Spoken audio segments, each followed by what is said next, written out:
A number of ionic compounds can be formed from a transition metal, such as copper, which can lose a variable number of electrons.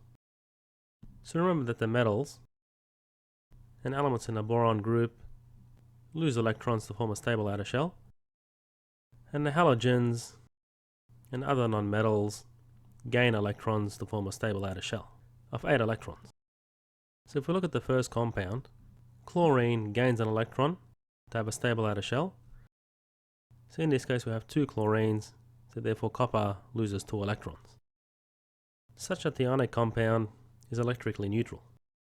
So because we have copper 2 plus, we call this compound copper 2 chloride. And for this compound, we have bromine in the halogen group, so that gains 1 electron, so therefore copper in this case loses 1 electron.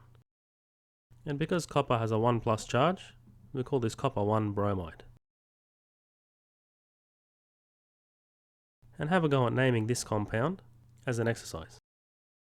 Now elements in the same group tend to form analogous compounds, such as sodium chloride and potassium chloride.